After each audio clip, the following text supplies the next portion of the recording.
Então, antes do Brigado do Ódio, a gente tinha. Eu tocava com os infratores, né? Aliás, não só eu, Brigada do Ódio foi uma mudança, né? A gente acabou resolvendo mudar o nome, porque foi, as músicas foram ficando um pouco diferentes, né? A gente foi entrando num som mais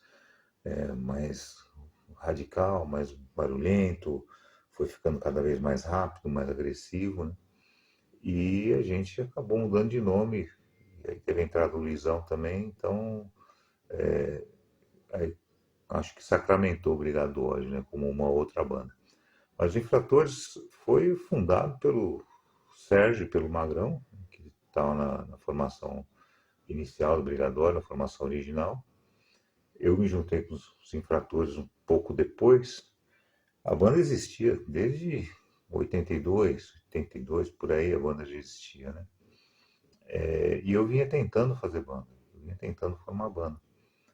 E uma coisa bacana, o Serginho e o Magrão, eles eram irmãos, né? Eles são irmãos ainda, e os dois eram funileiros, trabalhavam na funilaria de um outro irmão deles. O Magrão ainda é funileiro. Funileiro, eu não sei se eu posso te explicar, mas funileiros são pessoas que consertam os amassados, batidas de carro, né? Não sei como é, e aqui no Brasil, pelo menos, né, a gente utiliza esse nome. E os dois ensaiavam na funilaria que eles trabalhavam, com o irmão dele. Eles eram assim, dentro daquele espírito que existia, pelo menos que existe ainda, né, mas que era, acho que mais próximo no início do punk brasileiro aqui, eles acabavam compartilhando os espaços que tinham para outros colegas irem ensaiar. E numa dessas, uma tentativa de banda que eu tive, que foi uma banda chamada Proletários, que a gente tentou gravar, a gente tentou ensaiar, né?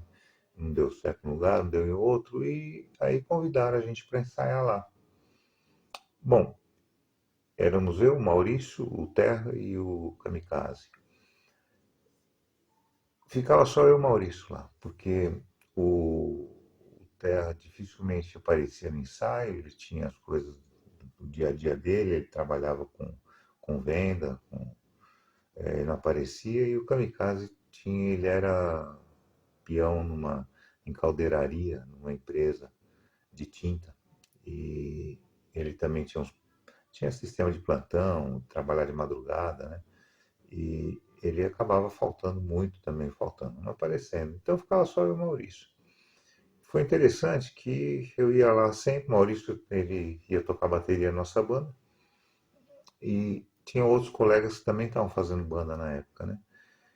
E os infratores estavam com um problema que não conseguia baixista, né? Eles estavam tocando em trio porque ninguém tocava baixo lá na banda deles. E aí, como eu ia lá toda semana, o Magrão falou comigo, falou, pô, você não quer tentar, pelo menos enquanto a gente tá, quando você fica aqui e tal, a gente está ensaiando, você pegar as músicas e tocar baixo com a gente? Eu falei, beleza, eu tô aqui de bobeira, né? E fiquei. E é engraçado que na mesma época o Maurício também, que não estava lá de bobeira, né, ele começou a ensaiar com outros dois colegas, o Mal e o Mauro, e aí eles começaram os Garotos Podres lá. Então, no mesmo lugar a gente começou com o Brigado do Ódio e começou os Infratores, né, no mesmo espaço. E mesmo grupo de pessoas, de conhecidos, né? E eu fiquei, os Infratores, né, que éramos em quatro aí, né, o Carlão e os irmãos Serginho Magrão e eu.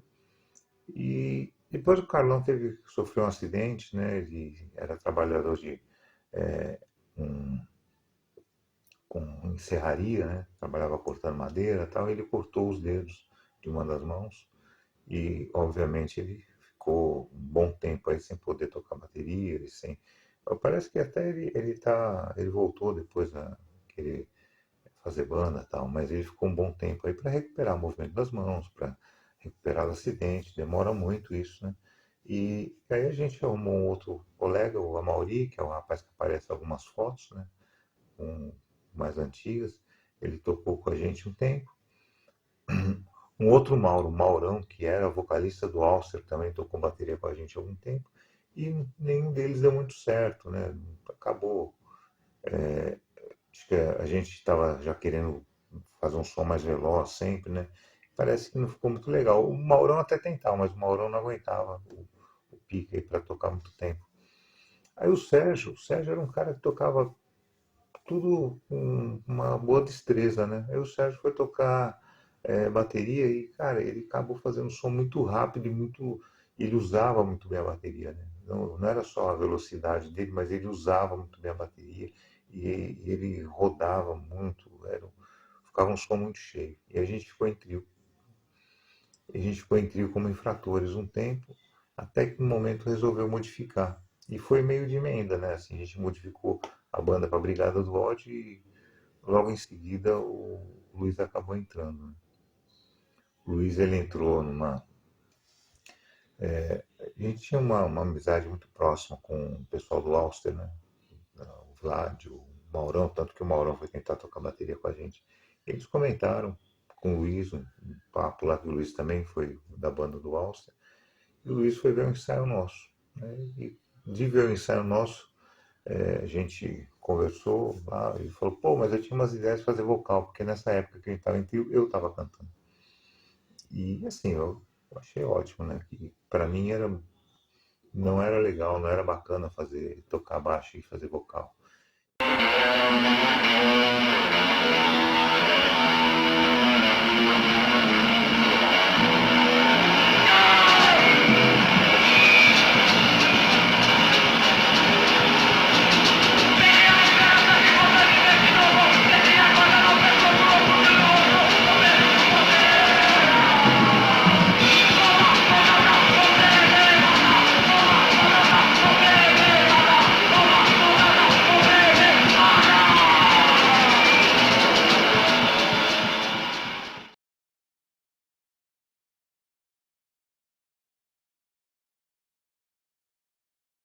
Então, na brigada, não posso dizer que foi uma continuação do Infratores, né? A gente resolveu, a gente tinha uma banda de infratores que veio se tornando, foi se tornando, que era uma banda que tinha uma proposta hardcore, mas ela foi se tornando uma banda mais brutal, mais agressiva, o som foi ficando mais agressivo, e a gente entendeu que seria melhor pensar em outra coisa.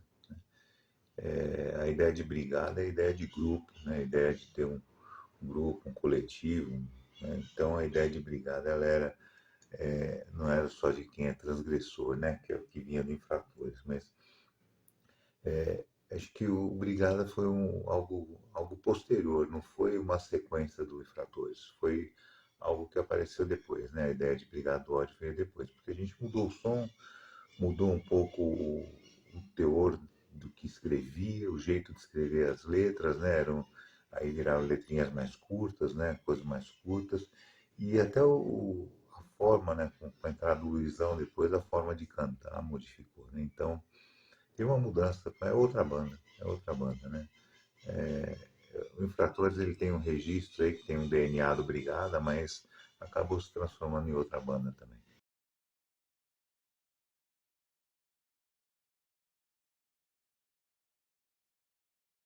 Sobre influências, é que uma influência direta eu não digo que tenha, né? Mas muita coisa. Desde aquelas músicas rápidas lá de Psycho Jacks, por exemplo, que era música de segundos, né? Principalmente do disco Group Sex, era uma coisa que eu gostava muito, né? Aquelas coisas lá meio desconjuntadas, tipo do Secunda, né? O finlandês Secunda, é uma coisa que também eu gostava bastante. Então essa coisa desconjuntada de música era alguma coisa que eu consigo enxergar no Brigado, né? Coisa que a gente gostava.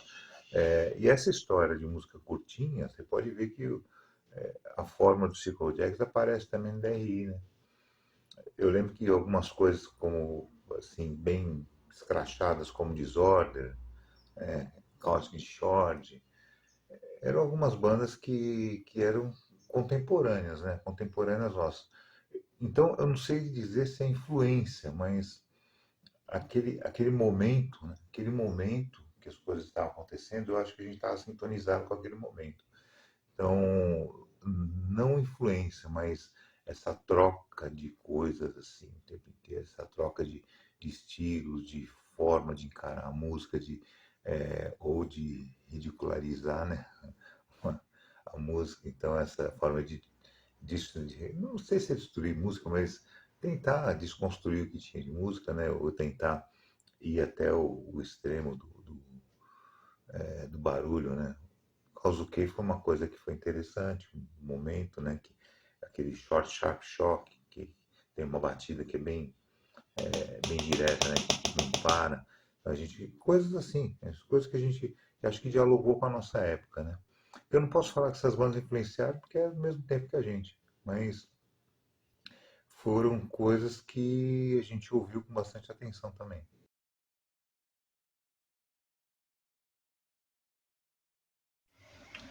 Bom, a troca, né, assim, a proximidade com bandas, isso é uma característica muito forte do punk, especialmente do punk brasileiro. Lembrar que o Brigatório é uma banda de Mauá, fica na região do ABC, e nós, né, quando começou a, a, a gênese lá da Brigada como infratores, né, como a gente falou agora há pouco, os infratores e os garotos podres começaram no mesmo lugar, começaram ensaiando e dividindo a aparelhagem. Né? Garotos podres, que é uma banda que tem uma banda punk, mais voltada para aquele estilo oi, mas não tem nada a ver sonoramente com a gente, mas a gente ensaiava no mesmo local e dividia a aparelhagem. Né? Dividia não, a gente somava a aparelhagem, né? Dividia não, a gente somava para ficar um pouco melhor. A funilaria que o Magrão e o Sérgio, né, que era o Sérgio era nosso baterista, o Magrão guitarrista. Eles eram funileiros, né? Trabalhavam lá e a gente ensaiava nesse local. E os garotos iam lá ensaiar com a gente também, né? A gente dividia o espaço lá e somava a aparelhagem. E a gente ensaiava em conjunto. O Alster é uma banda anterior. O Alster já é uma banda de 1979, 1978. E são um pouco mais velhos que a gente, né? Pouca coisa. O Luizão veio do Alster, o Luizão que foi fazer vocal no Brigada, ele veio do Alster, e a gente sempre teve uma amizade muito próxima com o Alster, né? Tanto que depois o Vlad veio fazer o vocal no Brigada, o Vlad que também foi do Alster, o Maurão, que foi o vocalista do Alster, tentou tocar bateria com a gente um tempo, né? Tocou até um tempo, mas só ensaiou. Então a gente sempre tem uma proximidade muito grande, né? As bandas que a gente teve essa amizade forte foi com o Alster, porque era uma banda que a gente admirava pela sonoridade rápida já para aquele período de 79, 80, já tinha uma sonoridade rápida. Né?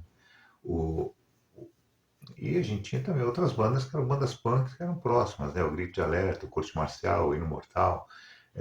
E era todo aquela forma de grupo, né? De ter algum som, todo mundo se ajudar, todo mundo levar alguma coisa para conseguir estabelecer um show. Então, as bandas da região do ABC, a gente tinha uma proximidade, né? Ou admiração, como era o caso Passeatas, né? O próprio, né? Bandas como DZK, que eram próximas de admirar, de assistir, de ver show, né? Algumas que a gente tinha uma proximidade de ação, de ensaio em conjunto, eram essas que eu comentei, né? Mas outras eram mais de um apoiar o show do outro, né? O local de show do outro.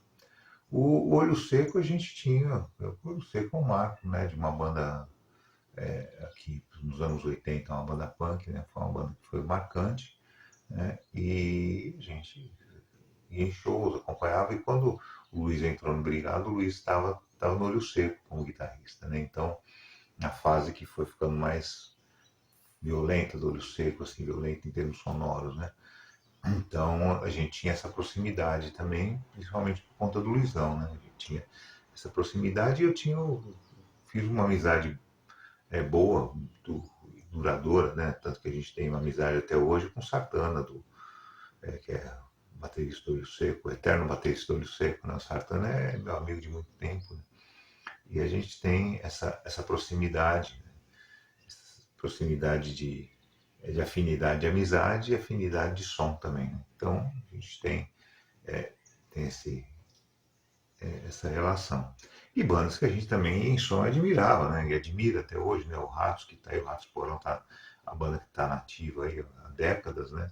A gente tem essa admiração por eles, pelo que eles representam, como uma banda que inaugurou o estilo hardcore na América do Sul, né? Então são pessoas e grupos que a gente sempre teve proximidade, sempre escutou, sempre tá vendo o que o pessoal está fazendo, porque é uma possibilidade de conseguir entender o espírito da época de outras formas, né? Porque às vezes a gente está manjando algumas coisas ali, está pensando em algumas coisas, às vezes você vai ouvir outra banda, uma banda sacou outra coisa que você não sacou. Então é importante a gente ter essa relação, não só de proximidade, mas a relação artística, né, com essas bandas. Isso é importante.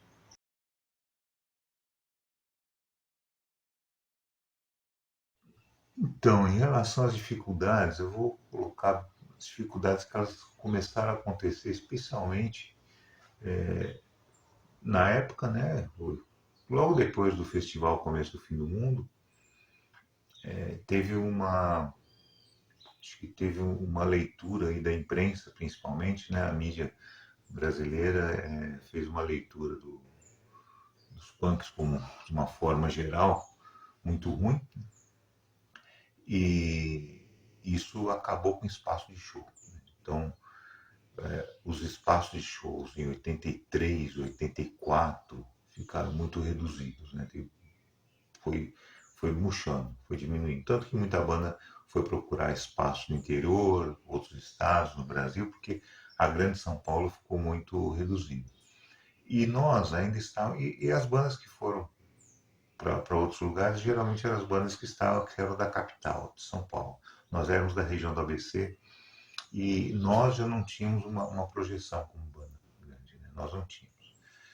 E aí a gente cria o nome Brigada nesse período, né, de 83, 84, a gente cria esse nome Brigada para substituir o nome Infratores e começa a fazer algumas músicas diferentes, começa a fazer um estilo mais agressivo. Então, eu acho que teve uma somatória.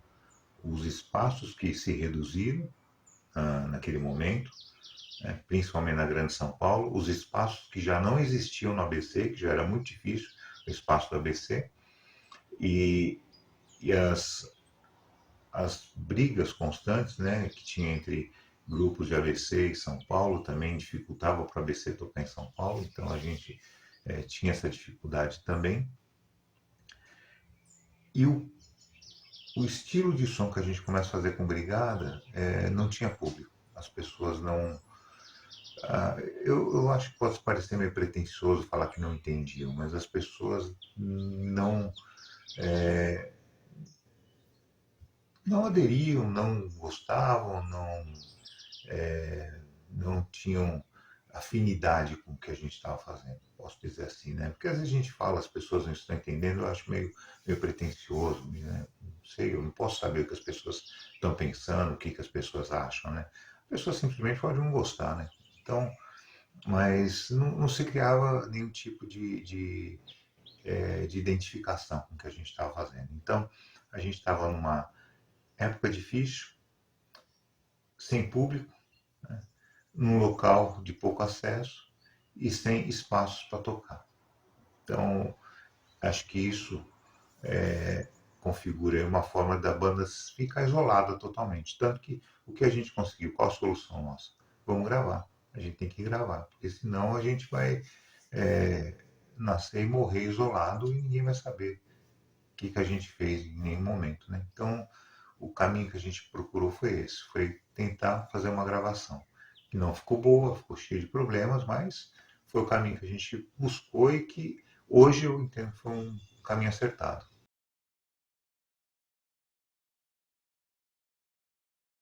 Sobre o, a rede que a gente tinha aqui já uma quantidade boa de fanzines, mas os fanzines eles sempre tiveram vida curta, de forma geral, no Brasil, porque dependiam muito da boa vontade, às vezes, de uma pessoa, duas.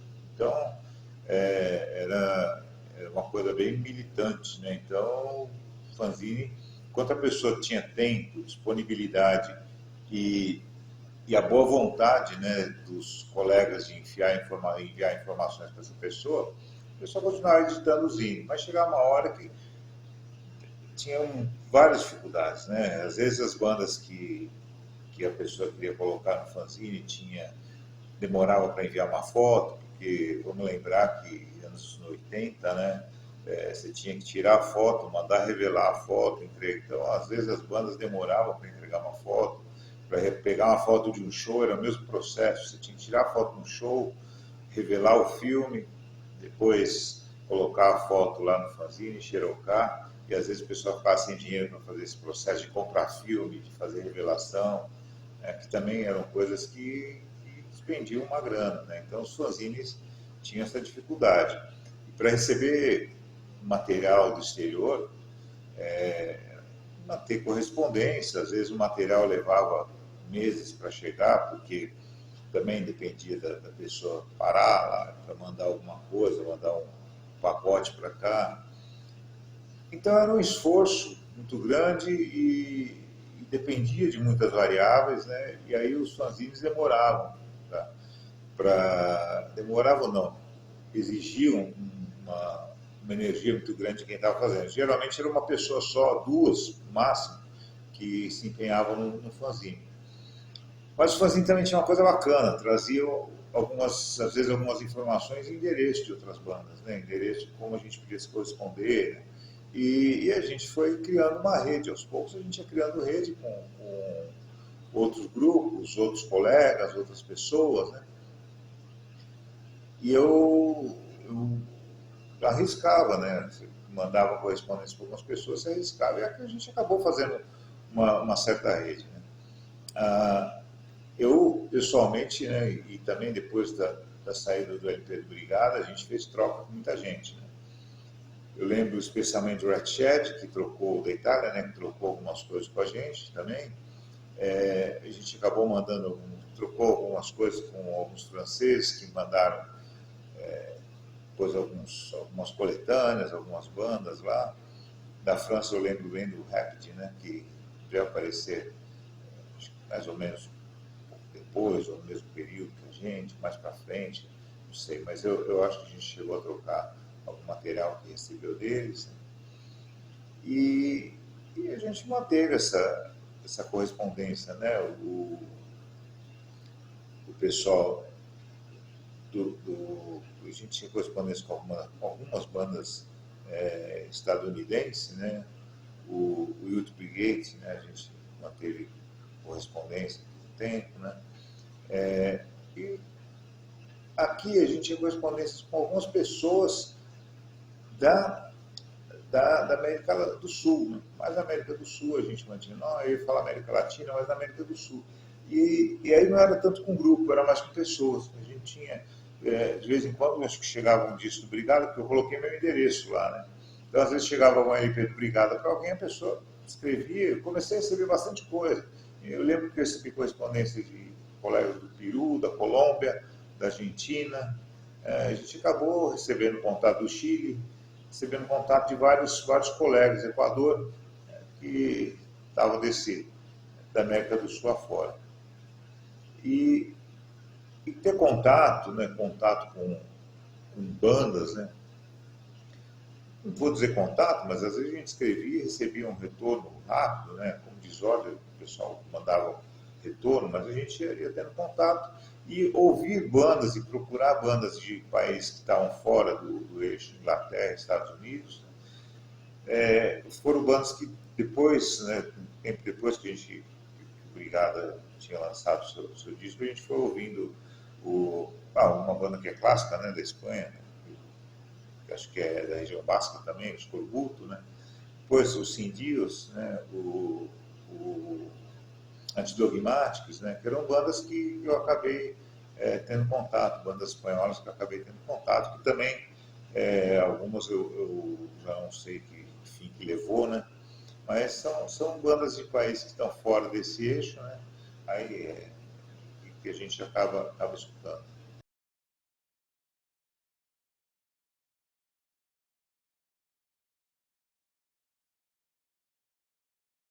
A gravação do Split, Brigada do Ódio do Seco, foi um pouco por acaso que veio se tornar Split, mas foi uma intenção nossa, né? Uma intenção brigada.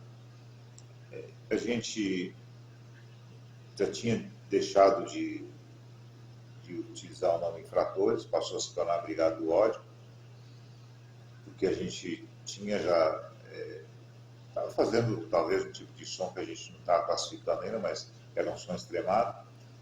E com esse som, com a entrada do Luiz, esse som ganhou muito e ganhou em velocidade, ganhou em radicalismo, né?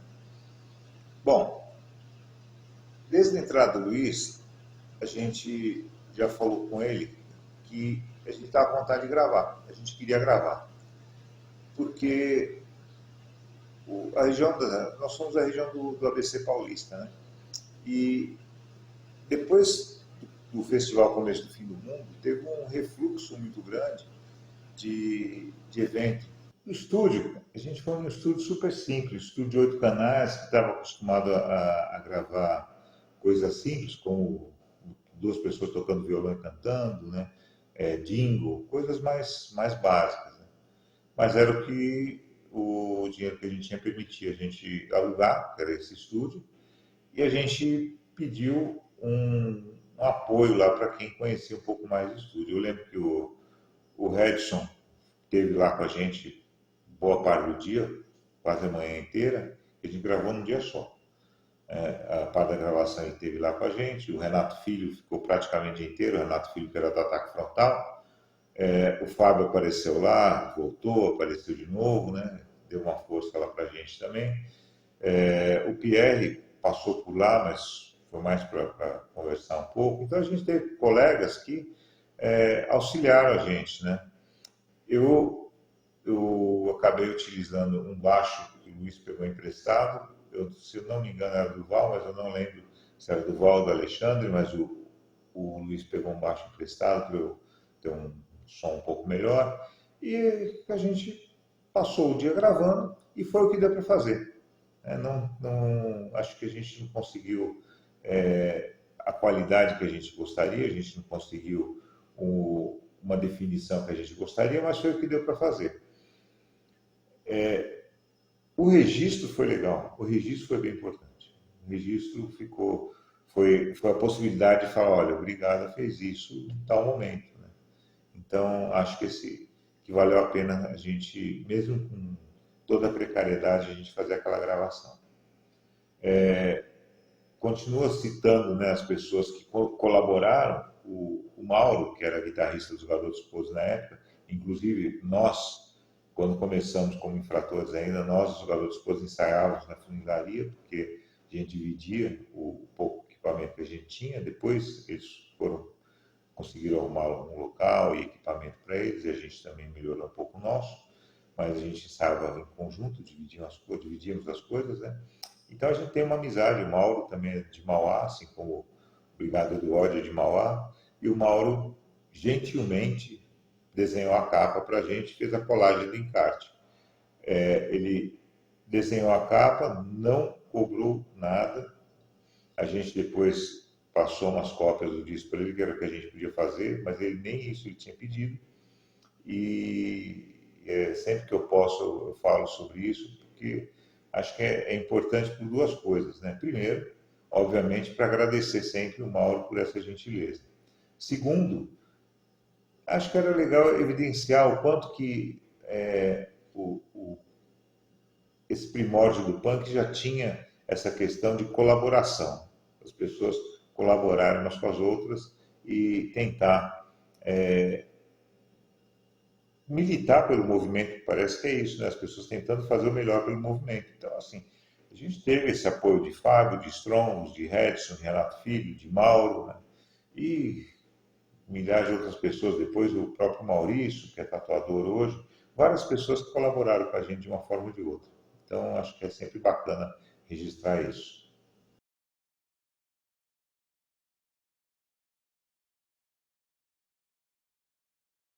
Bom, falando sobre o Luiz, acho bacana, acho que é importante falar sobre o Luiz, porque o Luiz realmente é uma figura icônica, e principalmente no som barulhento. O Luiz teve um registro aí acho que uma banda chamada Nosferatu, né, que, que era para ser uma banda de hard rock, né? Uma banda mais voltada para esse rock pesado. Mas, na verdade, o Nosferatu era uma banda que já fazia uma coisa bem punk, né? Um punk acelerado, né? No fim dos anos 70. Que eu conheci o baterista da banda, o Ari, o Luiz, e aí eu concordo com ele que eu também vou por esse caminho. A gente sempre pensou muito na importância da bateria para o som mais rápido e pesado. O Ari era um baterista diferenciado no final dos anos 70, né? Ele já era um cara que fazia um som mais rápido, mais pesado. E o Luiz teve essa banda e quando ele encerrou o Nosferatu, ele, junto do Mauro, do Vlad, do Beto, eles montaram o Alstom. Uma coisa interessante, se você pegar o nome da banda, Nosferatu, né? Lógico, o nome de um clássico do terror, né? E o Auster tem aquela característica deles usarem era uma meia, né, que eles colocavam na cabeça, né? Era uma máscara, né, mas feita com aquela meia que eles colocavam na cabeça para. Agora depois mudou, né? Agora depois colocaram uma balaclava, né? Mas antes eles colocavam uma meia para esconder o rosto e utilizavam uma referência, né, à Irlanda do Norte, que estava naqueles conflitos e com ações terroristas. Acho que é legal a gente sacar duas coisas, né?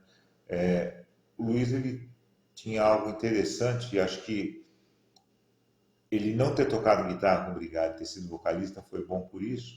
Aliás, privilegiou mais isso. Mas o Luiz ele era um fã de Alice Cooper também, né? O Luiz ele gostava muito do Alice Cooper, mas ele gostava desse lance do Alice Cooper ter uma performance teatral, né?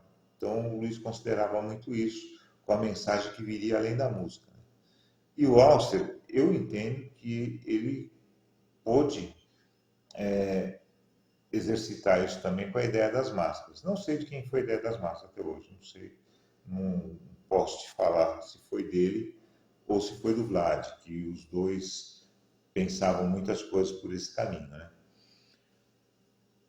E é interessante lembrar, eu acho que a sacada deles foi muito genial. O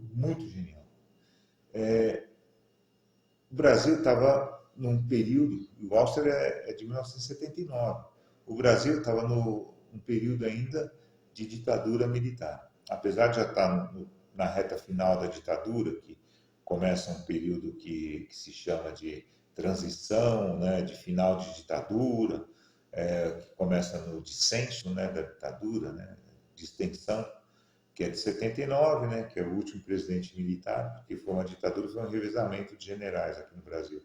O último general que teve foi o João Figueiredo, ele entra em 79 e sai em 85. Então, o Áustria começa com esse último general, mas a gente estava vindo de um período carniceiro da ditadura, um período pesado. Os anos 70 foi muito pesado. E toda oposição que existia ao governo era chamada de terrorismo. Todo mundo que se opunha ao governo, toda a agremiação que se organizava, né? Então, como todos os partidos tinham virado clandestinos, né? Não podia ter nenhum partido que fosse de oposição ao governo, só os partidos que eram referenciados pelo governo, que eram dois apenas, os outros eram proibidos. Aí a gente tinha alguns grupos que tentavam derrubar a ditadura. Esses grupos que tentavam derrubar a ditadura e brigavam por um espaço democrático eram chamados de terroristas. Então, o Auster teve uma sacada genial, que foi trazer esse nome da Irlanda, né, que lembrava o conflito da Irlanda, trazer esse visual com uma máscara, né, na cara como terroristas, né, para poder fazer uma representação e um simbolismo que foi muito importante na época. E se a gente pensar que naquele período eles eram garotos de menos de 20 anos, a gente tem que entender que foi uma sacada super esperta. Apesar de serem garotos de menos de 20 anos, a gente estava vivendo também num momento em que as greves metalúrgicas na região do ABC Paulista eram intensas e bem violentas também, né? Violentas porque eram reprimidas e existia um conflito muito forte entre os operários e, o, e a polícia. Então a gente estava vivendo um período pesado e o Alcer teve essa sacada genial, né, de fazer esse simbolismo e esse joguete, né, para não, de certa forma, não se comprometer, mas ao mesmo tempo apontando, né, a sua posição política. Tanto que o Alcer tem uma música chamada M19, né, que M19 se refere a um grupo, né, o Movimento Revolucionário 19 de Abril, que é um grupo, um grupo que acabou também sendo extirpado aí pelo governo, mas que lutou contra a ditadura. Então a gente tinha vários movimentos, né? MR8, né? Então esses grupos aí, de certa forma, o Alcer incluiu em suas músicas. Então isso evidencia, né, essa posição dele.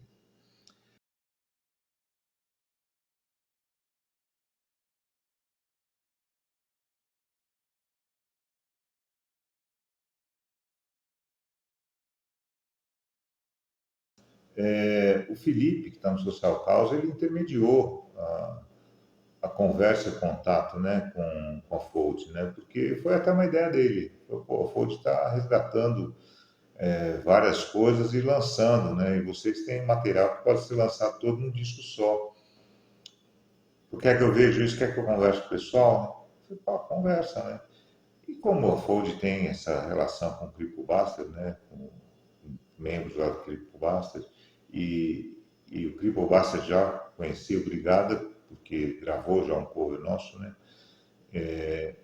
Acho que aí não precisou apresentar muita coisa sobre a banda e acho que eles entenderam que seria legal, adequado fazer esse lançamento, que teria um retorno.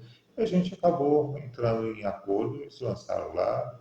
Acho que foi bem bacana, eu acredito que a gente conseguiu ter um registro bem feito, bem elaborado, bacana. Eu fiquei feliz com o resultado.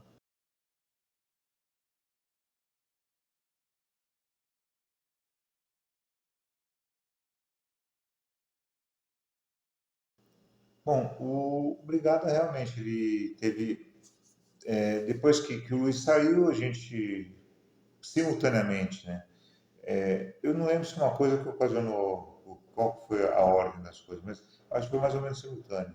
A gente acabou ficando sem o espaço de ensaio e eu acho que isso acabou também ajudando o Luiz a sair da banda, porque a gente parou de ensaiar, perdeu um pouco a, a rotina, né, de ensaio, de encontro, e ele voltou, porque ele tinha parado por um tempo, né, estava voltando a ensaiar pelo seco, e aí a gente ficou um tempo paradão, né?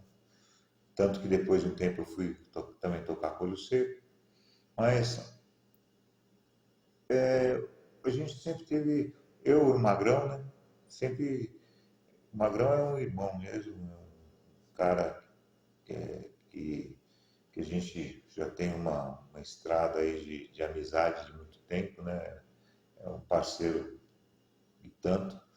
E ele também estava saindo daquele serviço que era com o irmão dele, ele foi abrir uma oficina dele mesmo.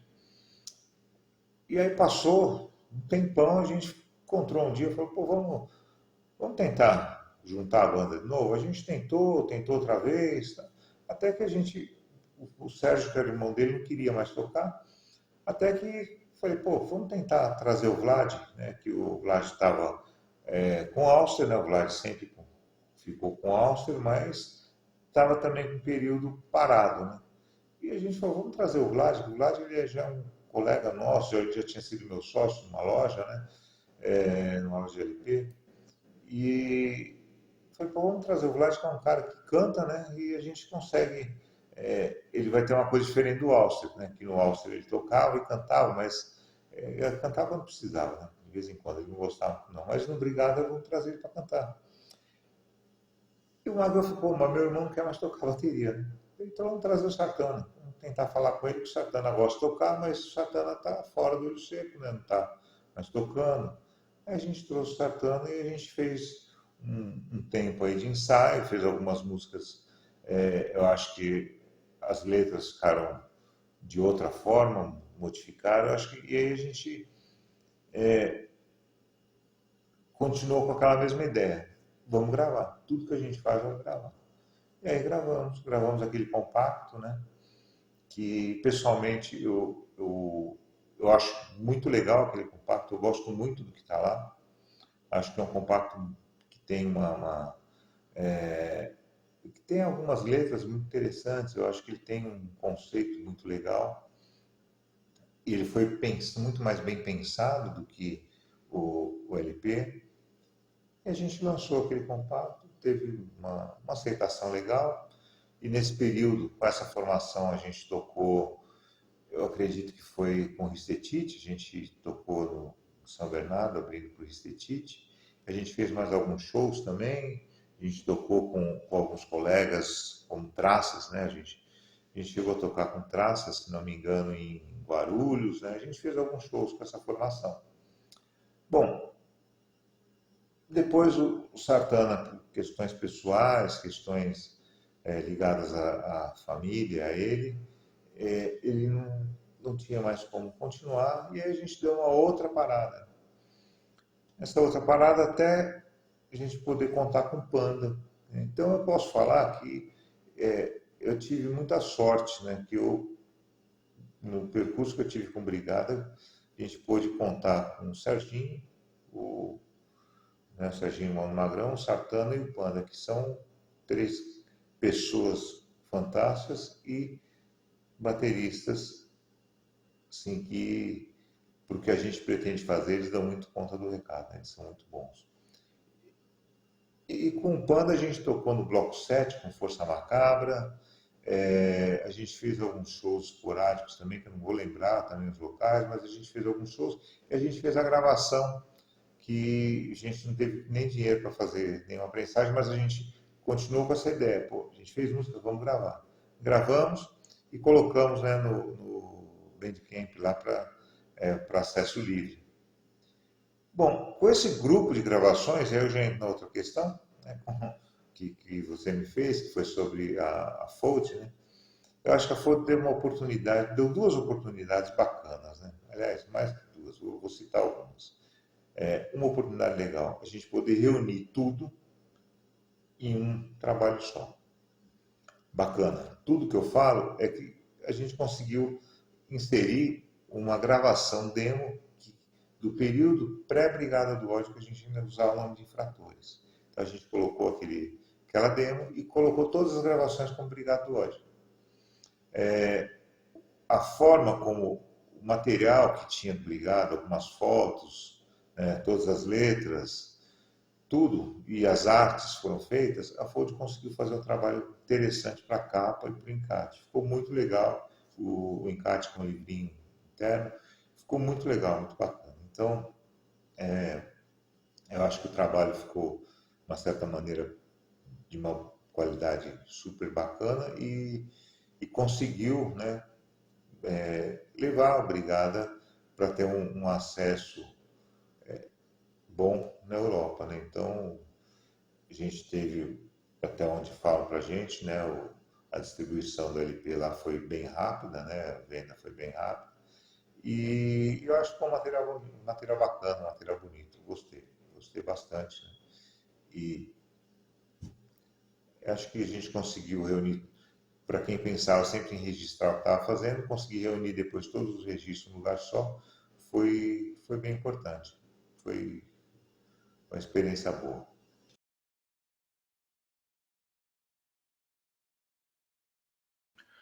Sobre o Brigada ser uma banda considerada uma banda cult até hoje, né? Realmente a gente se eu parar e pensar aqui, nunca foi a intenção da gente fazer algo que tivesse essa longevidade ou que tentasse inaugurar um estilo, um nicho, um underground, alguma coisa desse tipo. Não foi planejado nesse sentido. O que foi planejado, o que foi pensado é que o Brigador queria fazer algo extremo,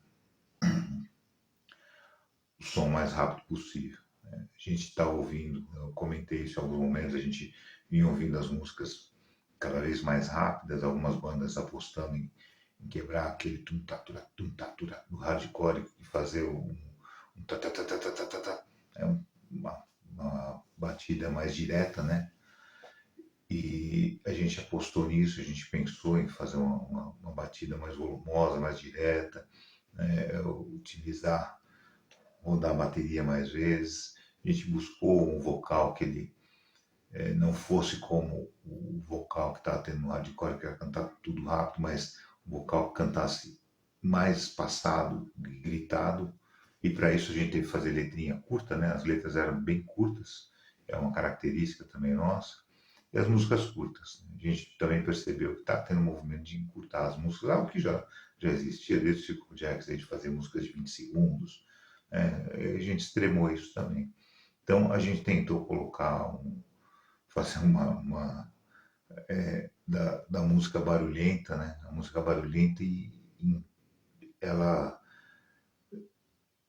praticamente ser como uma explosão aí, né? Algo que acaba em si mesmo de uma forma muito rápida e violenta, né? Então a ideia nossa era fazer algo desse tipo. De uma certa maneira, a gente pensava em extremar o que estava ouvindo em termos de hardcore, né? Só que outras vertentes aí, como metal, estavam vindo nesse caminho de fazer uma música mais rápida também, um influenciando o outro, né? E chega um momento que a gente extrema uma música e eu acho que a gente foi, depois de um bom tempo, e aí respondendo uma outra questão que você fez lá, né? Saber por que demorou um tempo para as pessoas pensarem no Brigada, ouvir o Brigada. Eu acho que depois de algum tempo, quando começaram a extremar mais ainda as músicas, quando se criou o grind, né? Se criou esse nicho do grind, foram prestar atenção em que algumas bandas que faziam coisa parecida e o Brigada estava lá nesse contexto, né? Acho que a gente também tem uma, uma característica, né, cara? Nos anos 1980, no Brasil, a projeção de alguma banda daqui era muito, muito aquém de qualquer possibilidade que uma projeção de uma banda Estados Unidos, Europa, né? Para romper com alguma coisa aqui era muito difícil, né? E acho que a ida de discos, esse processo de mão em mão, de disco para o exterior, né? As pessoas ouvirem, começar a pensar, chegou um momento que no exterior deram conta do, do Brigada como precursor do Grime, e isso veio de fora para dentro, né? O próprio acho que o próprio João Gordo cita uma passagem com Mike Harris que atesta isso, né? Se ouviram Brigada lá fora e depois tentaram não, ouviram Brigada lá fora e de alguma forma isso dialogou aí, de alguma forma isso chegou próximo do que algumas bandas estavam pretendendo, ou algumas pessoas ouviram e entenderam que tinha uma relação, uma possibilidade de ampliar o nicho, de criar, de extremar mais a música, né? Então, de alguma maneira, a Brigada foi ouvido, né? Foi ouvido e foi compreendido. E eu acho que levou um tempo aqui para se compreender, até pelo momento da música que estava acontecendo aqui, pelo momento do punk aqui, acho que levou um tempo por conta disso. E, mas eu falo isso sem problema, acho que as coisas têm. As pessoas acabam tendo um período para ir se apropriando de algumas coisas, acabam tendo um período para ir pensando em alguns sons, buscando algumas referências. Como eu falei, a gente gravou 1000 cópias daquele disco com o Elcio Seco, né? 1000 cópias não faz e 1000 cópias que levaram muito tempo para ser vendidas, né? E isso demora para as pessoas se apropriarem, ouvirem, entenderem ou acharem bacana. Às vezes a pessoa ouve e deixa de lado, vai ouvir muito tempo depois. O processo é esse, né? Não tem um caminho aí de ouvir massificamente, né? Massivamente aí colocar o som para rodar. Então o caminho é um pouco esse. Eu não tenho nenhum. Porque às vezes as pessoas falam, pô, mas você teve uma banda que agora tem muita gente que lembra dela, fala dela, você não pensa em voltar. A gente se encontra às vezes para ensaiar, né? Muito raramente. Eu, o Magrão, agora o Vlad, o Panda, né? A gente se encontra para ensaiar. Mas para a gente ter contato, para a gente se ver, né? Às vezes o Sartana, né? O Sartana faz muito tempo que eu não vejo, porque também eu entendo que a gente teve sobre música extrema, teve um período, eu e o Luiz, quando fomos para o Olho Seco, né? Junto do Sartana, que a gente gravou em trio, e também trabalhou com uma perspectiva bem extremada de música, mas eu não tenho preocupação nenhuma com isso, não tenho essa essa nostalgia, né, de achar, pô, se tivesse acontecido isso, né, as pessoas tivessem entendido naquele tempo, tal. Queria encerrando, né, e agradecer ao Adrian, ao trabalho que ele tem feito, os registros que ele fez sobre o grind no Brasil. É um registro aí de um, uma busca aí, né, que ele fez com entrevistas com várias pessoas, inclusive comigo, que teve seis episódios, né? Acho que foram 6 episódios longos, né? E falou com bastante gente sobre o grind aqui no Brasil, está fazendo agora um trabalho sobre o grind no Equador, fez um sobre o grind na Espanha. Então o que o Adrian tem feito é ajudar essa teia aí que o underground tem, né? De conseguir interligar, né, isso desde antes da internet, né, que era um pouco mais difícil, era por carta, era por texto, era pelo correio, mas agora talvez seja mais rápido. Mas esse trabalho de conversar com as pessoas, de fazer contato, de procurar as pessoas, é um trabalho que continua sendo difícil, né? Não é muito simples, né? É, o André perguntou sobre essas relações aí de dar entrevista, de conversar com outros espaços. Recentemente, né, esse Zine aqui, o Elzine, né, do Japão, né, acabou fazendo um trabalho interessante aí sobre o Obrigatório, né, fez uma entrevista comigo, acho que acabou sendo uma possibilidade de falar um pouco mais sobre o Obrigatório. A Fold, né, que acabou lançando, né, o Obrigatório, uma versão aí com tudo que a gente tinha gravado, acho que foi um trabalho bacana também. Eu sei que tem um livro que foi feito na Espanha sobre o grind, que coloca um capítulo sobre Gado ódio. Então, a gente tem conversado com vários outros, outros veículos, lógico que não de uma maneira